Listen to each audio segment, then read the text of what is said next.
नमस्कार मेरे साथियों, तो वीडियो को पूरा देखिए। इस सैनिक की आवाज़ तो आपको सुननी ही होगी दोस्तों। इस सैनिक ने क्या कहा है गौर से सुनिएगा और वीडियो को एंड तक जरूर देखिएगा दोस्तों। जी हाँ, कुछ ऐसा ही मंजर था 14 फरवरी 2019 को, जब सीआरपीएफ के 45 जवानों ने अपने प्राणों की आहुति दे दी थी। उस दिन तिरंगा पहनाने से ज्यादा कफन के लिए इस्तेमाल हो रहा था।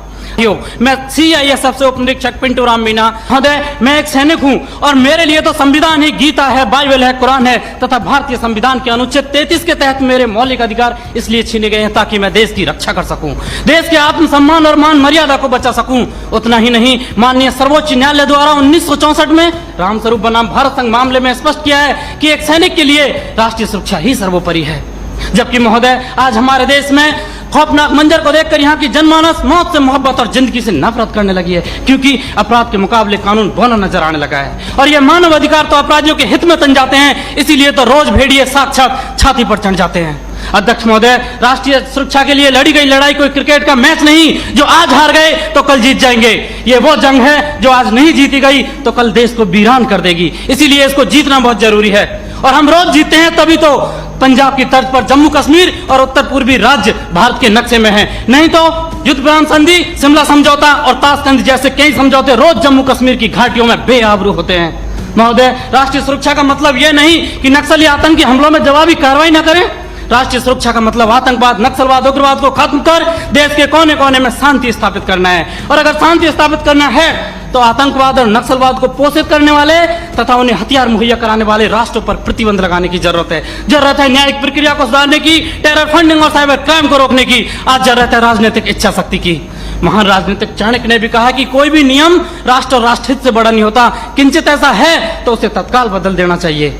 महोदय, आज के दौर में आक्रामक रवैया अपनाने वाले आतंकवाद, नक्सलवाद, उग्रवाद से लोहा लेना किसी युद्ध से कम नहीं और किसी युद्ध को जीतने के लिए पहल करने की आवश्यकता होती है। जबकि युद्ध जैसी अत्यंत निर्णायक पलों में एक जवान अपनी नौकरी की वजह से उतना ही कर पाता है कि सांप मरे या ना मरे, लेकिन लाठी नहीं टूटनी चाहिए, क्योंकि उसको डर सता रहा होता है कि जलील किया जाएगा उसे मानव अधिकारों की भरी सभा के अंदर।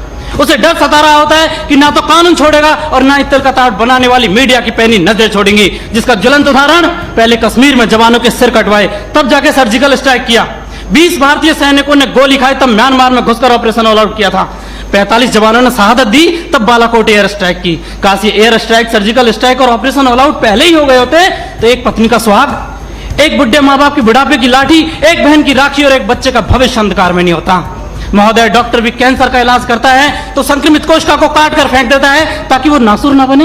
और आज हमारे देश में आतंकवाद, नक्सलवाद और उग्रवाद तो उससे भी गंभीर समस्या बने हुए हैं। ये एक नहीं, दो नहीं, तीन नहीं, हजारों निर्दोष लोगों की जान ले लेते हैं। महोदय, मेरे विपक्षी साथी किन दरिंदों के लिए मानव अधिकारों की गलियारा बंदूक की नली से नापना चाहते हैं, या फिर उनके लिए जो राजनीतिक शून्य, आर्थिक विफलता और अराजकता फैलाना चाहते हैं, या फिर उनके लिए जिन्होंने 38 भारतीय नागरिकों को इराक के मौसूल में मौत के घाट उतार दिया था और उनके घर वालों की पथराई आंखों को मिला भी तो सिर्फ ताबूत और ताबूत में मृत्यु प्रमाण पत्र, या फिर उनके लिए जो राष्ट्र विरोधी नारे लगाते हैं, अब जलम शर्मिंदा है, तेरे कातिल जिंदा है, कौन है अफजल का कातिल, भारतीय संविधान या सर्वोच्च न्यायालय?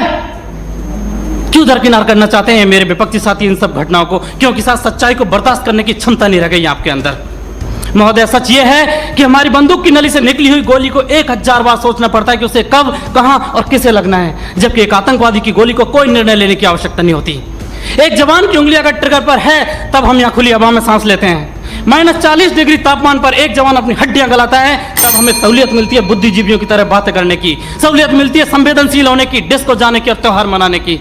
अध्यक्ष महोदय, सच्चाई यह है कि दुश्मन देश के बाहर ही नहीं, देश के अंदर भी हो सकता है। मंदिर, मस्जिद और गुरुद्वारे में भी हो सकता है, यहां तक कि सदन के अंदर भी हो सकता है, जिसे नकारा नहीं जा सकता।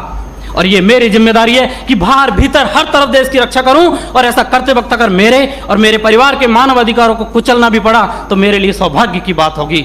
अंत में फैसला माननीय निर्णायक मंडल के ऊपर छोड़ते हुए भूतपूर्व प्रधानमंत्री श्री अटल बिहारी वाजपेयी जी की चंद पंक्तियों के साथ मेरी वाणी को विराम देना चाहूंगा कि ये बंधन की भूमि है, अभिनंदन की भूमि है, ये तर्पण की भूमि है, ये अर्पण की भूमि है, इसका कंकर कंकर शंकर है, इसका बिंदु बिंदु गंगा जल है। हम जिएंगे तो इसके लिए, मरेंगे तो इसके लिए, और मरने के बाद गंगा में बहती हुई हमारी अस्थियों से कोई कान लगाकर सुनेगा तो सिर्फ एक ही आवाज आएगी, भारत माता की जय।